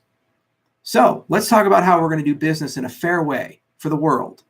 Or would you rather go and say, out of the grace and goodwill of your heart, can you please, please, please help me? Can you please, please, please do things the honest, moral, right way? What position would you rather be in? You asking for the same thing. And that's the key. You see, so what we're going to do is we're going to go with a Pan-African strategy and go to Asia, and we're going to build up a way of getting millions, eventually tens of millions, eventually hundreds of millions into our system through enterprise public-private partnerships that make systems better. There's international desire to build these systems for carbon reduction, fair trade practices, and sustainable farming. And a lot of money available through direct foreign investment, impact funding, and the governments themselves. And the infrastructure is about ready to do it. We're going to go do that. We're going to go put it in. And then once we're there, we're in a real great position to collectively bargain and make sure that regulation doesn't go insane. I do not want to live in a world where you have to have an escrow of all your private keys and give that to the government. I do not want to live in a world that to use Bitcoin, you have to be a licensed money service business and get $1 million worth of licenses. I do not want to live in a world where at any given time, usage of a system to express your opinion may result in you losing social credit and then eventually being exiled from society. Just don't want to. And the things that will push the world in this direction are tyrannical, centralized, hierarchical companies that are preserving their power. And if we do nothing, the default state will be to move in this particular direction. The only way we can prevent that is to depower these structures. And the only way we can do that is through leverage. And this is how you create it. Okay, so that's what we're going to do. That's our strategy. If you don't like it, there's 2,000 plus cryptocurrencies in the world, and there's lots of other companies doing interesting things. And go buy XRP. They're playing in the Western world, and they're the Ned Flanders of cryptocurrencies. If the regulator says spy on your customers, they'll find a way to do it. But for me, I have principles and values, and I just wear them on my sleeve. And some people hate me for them, and some people love me for them. And that's just the way it is.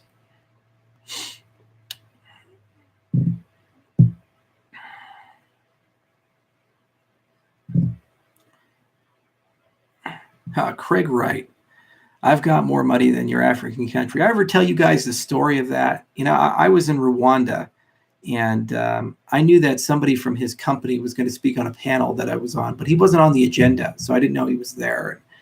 I find out I'm on a panel with Craig Wright like an hour before I go on the panel. And I'd never met him. I just knew of him. And a very distasteful guy. So fuck it. Why not go and talk to him? Okay. So we're in the back room getting ready for the panel. And Craig comes on in, got his phone, and he's looking at it like this. And the guy's trying to brief us all about how the panel is going to be. And every about minute, he just lifts his head and yells at that guy. Says, "No, you're wrong, and I'm right. I have more money than you, and I'm right." And the other guys were all just looking at each other like, "Who the hell is this guy? Jesus Christ! Did he not take his wheat? Did he not eat his Wheaties this morning? I mean, what's going on?" So I told the moderator, I really don't want to speak on this panel. And they said, "No, you have to. The president of Rwanda is here. It's a big government event. It would be irresponsible to bow out." And I said, "All right, well, I'll go do my speech and I'll sit on the panel, but when he speaks, I'll walk out." So I did my speech, and when he spoke, I walked out of the room, and then we were on the panel, and it was just amazing, the answers that I saw to some questions and the mentality that this guy had. I control everything. I'm smarter than all of you. I patent everything.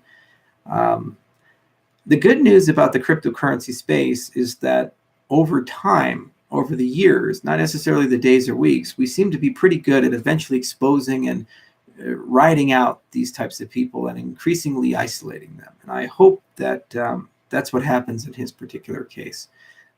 If that is how we're going to go and what our party's all about, I don't want any part in it. I don't think it's really going to accomplish anything. I'd rather just go work for DARPA. At least you get to see something you want there.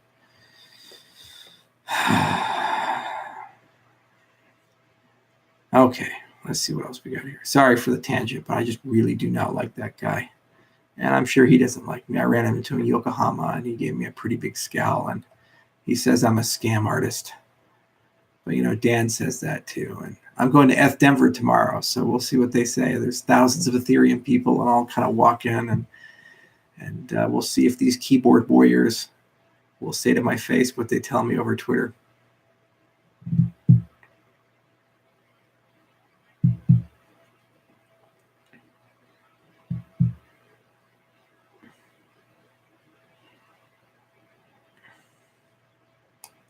Hey, Charlie, if you work for a company, you would have been fired long ago. There are deadlines to meet. You can't take forever with any project.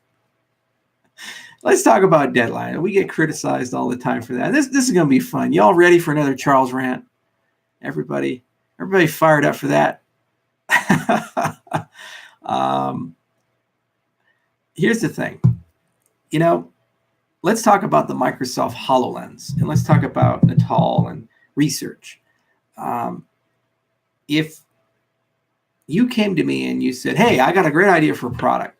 It weighs a lot. It gets really heavy, after you wear it for a few hours. It gets hot, $3,000. It's got a short battery life, and this augmented reality headset, it's got a field of view like this. And boy, am I not doing a great job." If you try to ship that as a production consumer product and expose that to the general public, so it would be the biggest flop of all time, and you'd just be laughed out of industry. So why is the HoloLens not labeled as this extraordinary failure, and Microsoft is yet again incompetent, and this company, just a wannabe, and they're not real? Well, because we all understand that HoloLens that Kip is making is a vision of a future of computation. And it's going to take a while to get there. But when we get there, it's going to be fucking magical, because you're going to be walking by with eyeglasses at some point, looking at a store, and a hologram will show you the hours right there on the window, or the ratings right there on the window. You're going to look at your shoes, and the hologram can show that maybe there's damage on the shoe. You know, there's a scuff or a scrape. Or you can look at a car and instantly get insurance information or other things. It's just an incredible world. It's like world with annotations. You get the director's cut with commentary about the world around you. And they're literally constructing a product before our eyes to deliver this vision. So are we all going to complain that the 1.0 is not so good? No, because what they're selling is a vision, and we believe because they're Microsoft and they have a good team of people that they're going to get to that vision. So what have we done? Well, we've written 40 papers, 40. No one else has written that kind of volume, where we have tackled some of the hardest problems in the entire cryptocurrency space. Proof of stake is no longer a theoretical. Sidechains is no longer theoretical. They work. We have papers. We know they work. We're implementing them. People are stealing our stuff. They're copying our stuff. It's gotten to the point where imitation is acceptable. So we took some of the hardest problems in the space with a research agenda and resolved those problems. More than 20 of our papers have been peer reviewed. We have decided to take some of the hardest code you can write and some of the hardest engineering standards. And not only did we go and run and embrace it, we shipped 4 major updates, soon a 5th update, and we got a lot of stuff on the horizon. And we went from 1 exchange to 25. We went from a small community to 100,000 plus people all around the world. If you look at, there's more than 2,000 cryptocurrencies. We've been in the top 15 since launch. And we did all of this with relatively little funding compared to EOS or any of these other guys. And we continue to grow, we continue to deliver, and we continue to pivot. When we decide that a strategy is not working, instead of doubling down, we released Icarus, which became Yoroi, and now 15% of the network is on it. When we realized that Haskell may be too slow to get a production product into market in a time frame you guys want, we launched Cardano Rust and built it up. And it's already starting to dramatically improve things and speed things up, but it's also making the Haskell team faster. We make key personnel changes all the time. And we've done all of this in about a year since launch, a little over a year since launch. So with all due respect, what are your KPIs? Is it community growth because we won there? Is it price because we won there compared to what was sold at and where we launched at? Great appreciation there. Is it software quality? It's massively gone up. Is it innovation? People are imitating, copying us.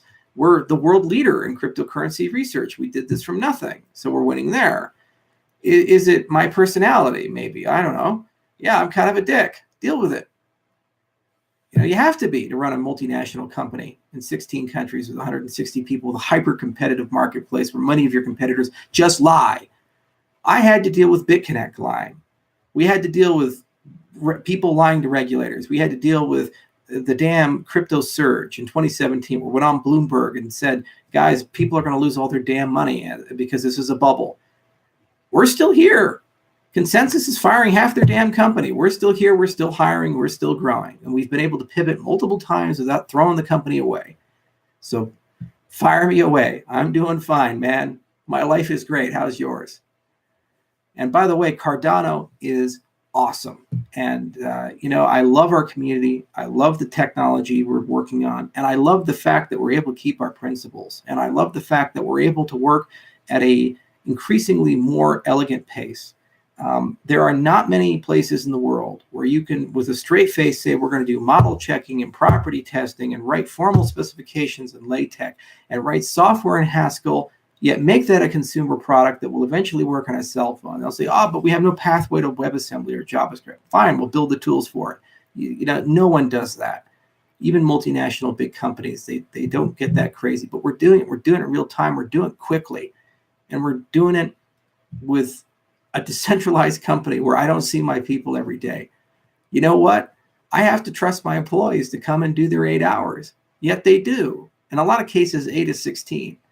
How the hell have we been able to get people this passionate, this good, to work with a very stressful condition with tight deadlines day after day after day? If we're all just incompetent, we're here for the money, it's all one big scam. That's the question I've never seen answered by these jack-off keyboard warriors in the space. Here's what they're really saying. I bought at $1, and now it's 4 cents, and I'm upset that I don't have endless money because I did no work. Okay. That's about as morally justified as buying Amazon stock at the peak in 2000 and complaining that Jeff Bezos didn't get it instantly back up for you. Y'all had to wait 11 years for that. It didn't mean he's incompetent. Didn't mean that Amazon's a bad company. It's just the way markets work. And it's just the way this industry works. If you want to be real about whether people are making progress, you have to look at what are they doing day by day, where are they innovating, and what is the vision, and how is that vision going to grow? And I'd like to say, pound for pound, I think ours is the best in the space. Now, people can disagree, and there's well over 2,000 different projects at the moment with different visions. So diversification is your key.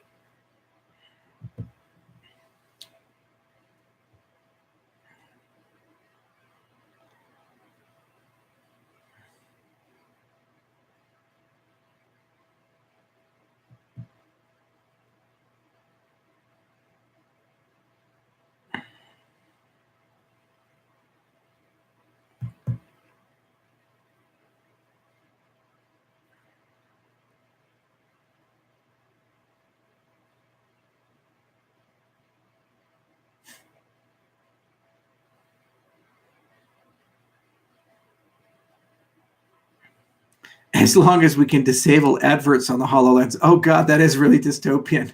You wake up and you just see all these ads, and especially if they're targeted ads, you're like, why do I keep getting Viagra ads? Does Google think it doesn't work? Hello, Vietnam. Good to see you guys. Thank you for being here.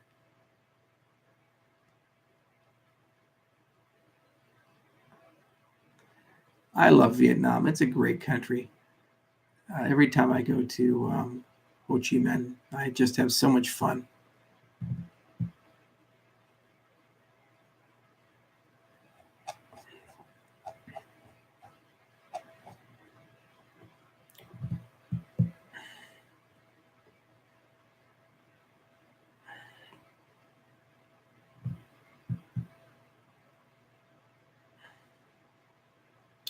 All right, I'm looking for one last good one because we're getting up on 2 hours here. Trying to make it a quick one.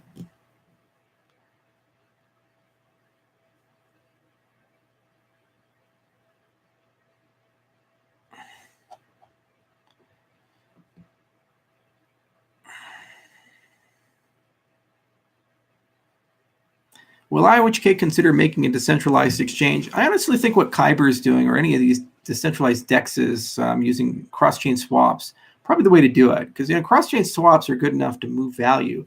It's just a question of matching an order book, and there are a lot of ways you can build that, and there's some really, really good concepts that are starting to flow out. So that's an interesting. I think there will be a self-fulfilling prophecy. And it would be super cool to augment that with trusted hardware to massively accelerate it and also guarantee front running or other things can't happen. And what we're going to do is just wait a little bit and probably focus on Lightning support. But once we're a little bit past that, that's definitely a layer 2 protocol I'd love to build in, especially if we can't achieve ADA liquidity in Japan. Really frustrating in Japan. At the moment, the last token to be approved by the FSA was the cash token from Coin. And I think that was November of 2017. So literally, they've sat on their fingers for over an entire year just waiting for the government to give you clarity on how to approach things. And what I was told last time I went to Japan is I have to fill out like 85 pages of forms, give it to an exchange, have the exchange give it to the SRO, every member of the SRO to vote on it. And then and only then does the FSA get to look at it and go through the whole process again, and they can kill it at any time. So not looking good there for exchange listed tokens, and it's just a damn shame. So we'll do what we need to do and try as hard as we can to work within that model. But it just shows you that sometimes when bureaucrats get in the way, they really start killing innovation. And this is why I like the developing world a bit more, because they're definitely a lot more flexible. When I went to Mongolia, they said, hey, we're willing to work with you. We'll do something with you. Uganda's the same way, and usually in a few months you can get a law passed. And even Wyoming, small jurisdiction. Look at how many great pro-Bitcoin laws and pro-cryptocurrency laws got passed, and that's in the United States of America. Because here's a FYI, ranchers hate bankers. And so it's an easy sell to convince them to do things bankers don't like. All right, guys. Well, it's been great 2 hours. I got to get up early in the morning to go to Denver. Wish me luck. I'm going into the Lion's Den, and I hope good things come of it. You've been great. Thank you, audience, and I'll see you guys next time.